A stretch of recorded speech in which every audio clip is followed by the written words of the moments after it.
Fala, meu querido, tudo bem com você? Dia a dia na área, mais uma semana com a graça de Deus. Que bom poder estar junto depois de alguns dias aonde, devido à saúde, devido a algumas viagens, estivemos sem gravar o nosso dia a dia. Mas que bom poder estar com você. Já estava com saudade desse nosso tempo. E nessas viagens, nesses dias que estávamos fora, eu escutei uma história muito interessante. Eu gostaria de compartilhar com você. Essa história tem como título: o problema não é o pão que está seco.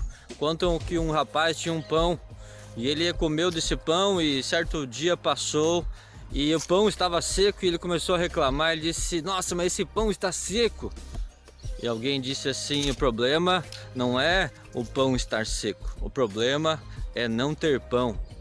Muitas vezes reclamamos do governo, reclamamos da nossa saúde, reclamamos que temos que caminhar longe. O problema não é ter que caminhar longe.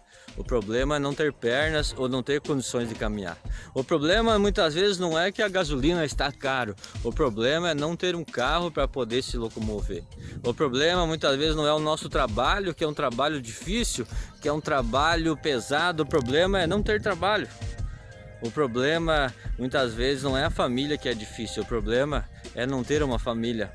Ou o problema não são os amigos que muitas vezes nos abandonam, o problema é não ter amigos. Sempre temos uma situação que podemos analisar e ver que o problema não é o pão que está seco.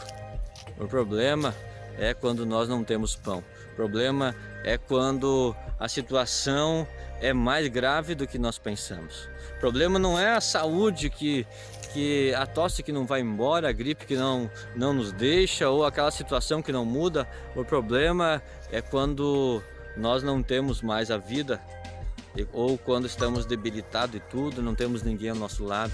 Sempre tem um ângulo melhor para a gente ver as coisas. Essa é a moral da história. Sempre quando uma dificuldade chegar, olhe para o lado e você vai ver que a tua dificuldade comparada à dificuldade do outro, ela é pequena. Ela é muito pequena. E você pode passar por ela, você pode aprender com ela, você pode crescer com ela. E no final, você vai ver que aquela situação te levou a crescer, a valorizar o pão seco, a valorizar o teu trabalho, a valorizar o carro velho, a valorizar a família, a valorizar os amigos, a valorizar os bens maiores da vida. Que Deus te abençoe, que você tenha uma excelente semana, em nome de Jesus.